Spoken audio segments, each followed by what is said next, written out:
Okay, we're back with another episode of High Rated Edison today. Today we have Tim to go on 1078 versus Bone062 on 974. So Tim to go closing in on the top 100 with that score, and Bone closing in on the top 200 with that score. So both pretty high rated. Opening hands are Darius, Compulse, Starlight, Compulse, and Heavy Storm. Gear Frame, Mirror Force, Trap Stun, Compulse, Bottomless, and D-Prison. So this is some kind of Machina build. Hopefully Machina Hero. Love seeing that deck. And this looks like Glads. So Bone going to get to start us off. Start with Gear Frame, add Fortress. Yep. Going to set a few here. So they're setting Trap Stun, Compulse, and Bottomless. I mean, none of these respond to a Heavy Storm. So let's see if Tim to go fires it off. Yeah, I was gonna say I think I would, you know. I just think that worst comes to worst, they get a Stardust. You know, best case scenario, they lose everything. Mid case scenario, they pay 4,000. You know, that's heavily favoured in your odds if you ask me.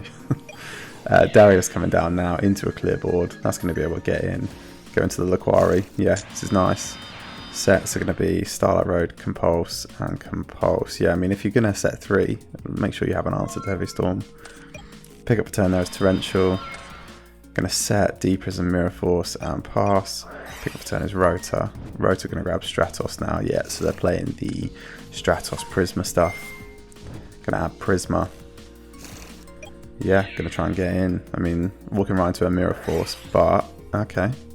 Yeah, I mean, thank God they did that as well, because the Starlight is down, and I think that's a good read from Bone, actually, because the greedy player will go for the Mirror Force here, almost every time, but the actual play is to play around the Starlight Road. You kind of know if Glads have set 3, they probably got some kind of protection, so it's either Starlight Road or Solemn. Solemn would be good, but you know, I think you've got to play around the Starlight a bit there, so the D-Prism makes total sense. Letting the Laquari in is a bit strange, but yeah, they're going to Mirror Force that. Yeah, I think that's played really well. I think that's played really, really well. I would have probably D-Prisoned the Laquari, but they attacked with the Stratos first, so you didn't have that option if you didn't want to take the damage. Okay, pick up for turn there is Alias, so it is the Machina Hero stuff. Very cool. Okay, Gear Frame going to go off now. That's going to grab another copy of Fortress. Going to get in for 18. That's going to be successful. They're not going to try and compulse that back. Yeah, it's difficult, right? So like, compulse is a great card until you're trying to compulse the Stratos back. Then it's a bit of a rubbish card. Okay, pick up a turn is Rescue Cat. Rescue Cat going to go off now. Going to bring out Test Tiger and Sam Knight. If they do Torrential here, they're playing into the Starlight Road, which they've played around so far. So let's see if Bone goes for it. No, they're going to wait. Yeah, I mean, I guess you try and let them prio here, because you're still then in the summoning window for Torrential. And Test Tiger is off field. Okay, they're going to bring out Mamillo. Mamillo, yeah, that's going to trigger a TT. And again, Tim has been able to, you know, quite cleverly play around the Starlight Road that is actually there, that we can see. Pick up a turn is Ocean now. So Alias coming down. Alias is such a house against Glad Beast just by itself. That's going to get him for 19. Pass draws Trap Stun. Yeah, they've got a Test Tiger line here, but it's a lot of commitment. Okay, so they're going to Darius out the Bestiari. Yeah, okay. Bone just taking the Alias off field early. Going to get him for the 24 now. They're going to be able to tag out, so they're going for a Quest. And Retiari, yeah, I mean, they get to pick up the Laquari or the Mamillo here. And they get to banish something. I assume you just go after a hero. Yeah, they're going after the Alias. Yeah, makes sense. Makes sense. Sets the Trap Stun now, so sets, just for a reminder, 2 Compulse, Starlight, Trap Stun. Pick up the turn on this side is Prisma. Okay, Prisma coming down now. Yeah, strongest monster on the field, so... Oh, not until you whip out a Laquari though. So Laquari in, Retiari in. Yeah, I was going to say this one's gone very heavily in favour of Tim at that point, and you just don't really have the opportunity to play out of it. I think Bone had to Fortress for Fortress sooner, but then that was just going to play into a compulse anyway, so I don't think it really mattered. Okay, so game number 2 now. Bone is going to get to go first, so it's Chariot, Starlight, D-Prison, Starlight, and Hoplomous. Interesting, we're seeing 2 Starlights here. A lot of Glad Beast players are typically just on 1, and the idea being that like it's a bit cloggy if you don't have enough sets for it. So I wonder if Tim is on the like really heavy trap lineup package. We've seen that one before where the Glad Beast player is playing like 3 spells, 6 spells, whatever it is. You know, the standard Glad Beast lineup, although they are playing Hoplomous, so it might be a little bit increased. And then just a bunch of trap cards, like 18, 19, 20 trap cards. So it feels like if you're on that build, then the 2 Starlight is fine. So I think that's what we're seeing from Tim. On this side, you've got Solemn, Miracle, Bottomless, Dust Tornado, Alias, and Ocean. Yeah, it's interesting. They saw all machines last game. Well, until they drew into a couple of the heroes. Now they're seeing all heroes. This can happen with Machina Hero though, we see it more often than not. You don't always open access to both engines. So Alias coming down, Dust Tornado Bottomless, Solemn down. Yeah, learning the lesson. Putting a Solemn down for a potential heavy storm. Just going to set the Hoplomous, set the Chariot and okay, sorry, there's more Starlight, D-Prison. And another Starlight. Okay, yeah, I mean, you may as well. Your opponent's probably not dropping a heavy storm anytime soon. So Alias going to try and get in. Going to flip up the Hoplomous. That's going to get to tag out now for the Mamillo. Yeah. Mamillo going to pop the Alias. Main 2, they're going to Prisma, Summon, and Pass. Pick up the Tennis Traps done now. Yeah, going to set the Traps done. They don't really have any ability to get in here. This is kind of what I was talking about with the double Starlights. Like, great, but then, you know, if you had a Book of Moon here, or Wabaku, anything else, this Mamillo could start getting you some advantage. Okay, pick up the turn is heavy now. Oh, they're gonna go for it. Okay, Heavy Storm, chain Starlight Road, chain Dust Tornado on the other Starlight Road.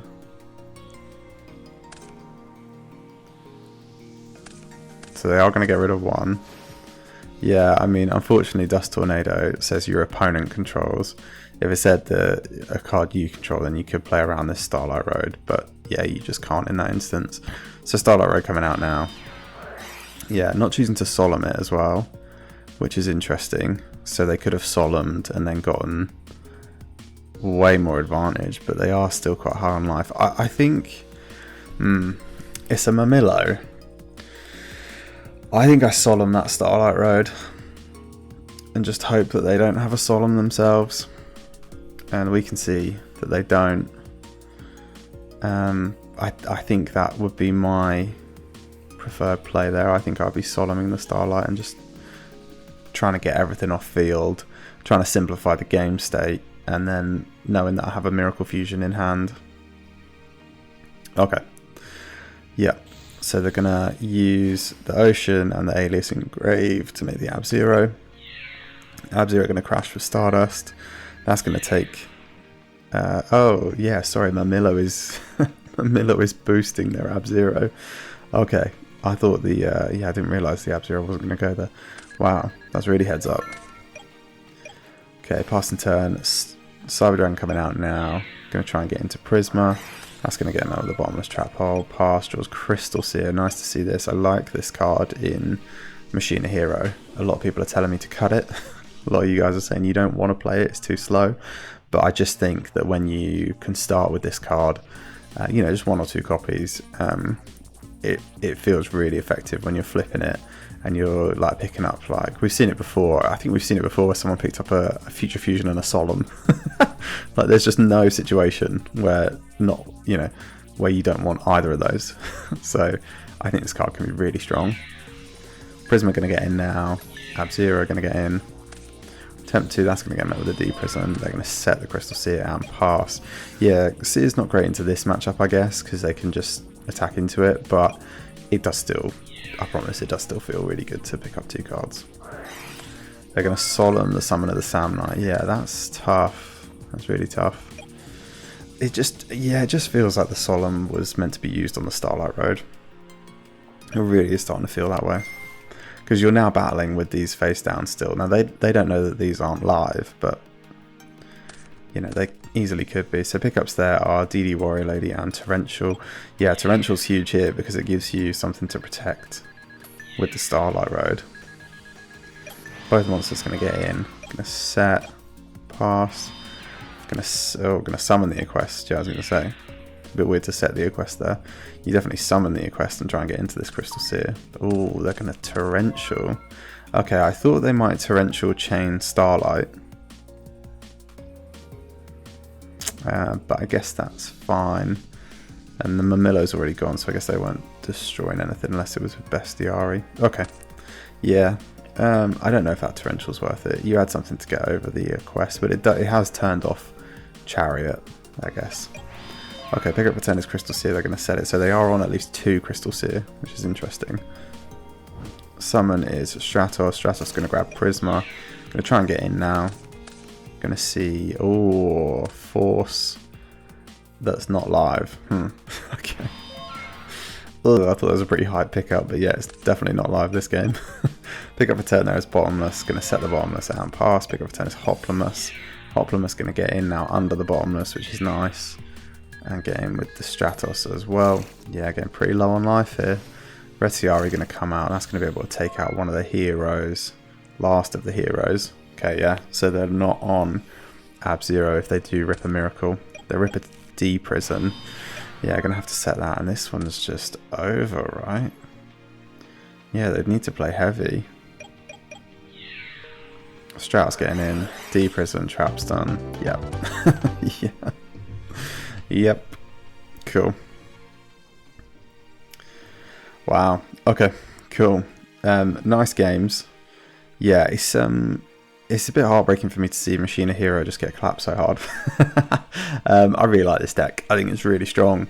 I think it's probably the best kind of like aggro deck in the format if you can build it that way. I think Crystal Seer is a hell of a card.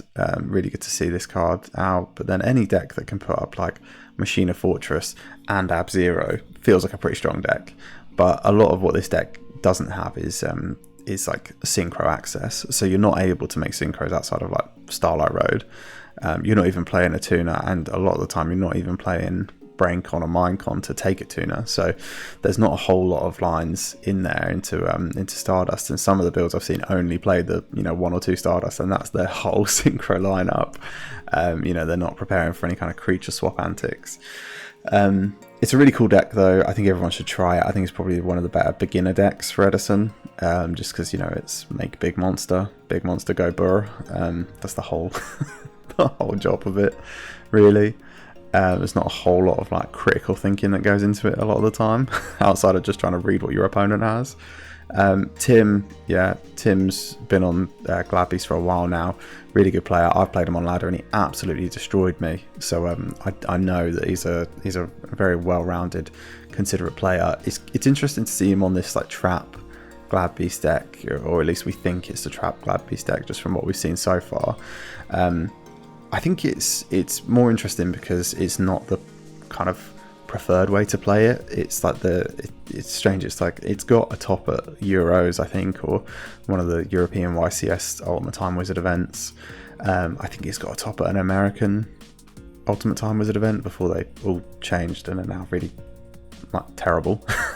But it's definitely succeeding. Like you see only a couple of the Glad Beast players bring this in, and then normally 1 or 2 of them get into the top cut or like really high up the rankings.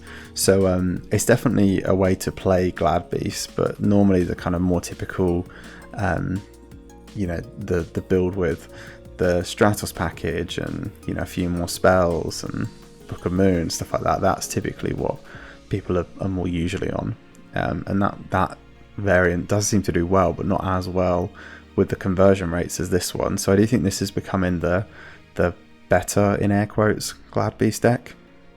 Just the 20 traps, playing all of the things that are going to interrupt your opponent, playing the trap stuns, playing all of the maxing out on the D prisons, the war chariots, you know, trying to really make the most of your back row and make it as intimidating as possible to go into that line, knowing that your monster lineup isn't that intimidating until you can whip out a Herc.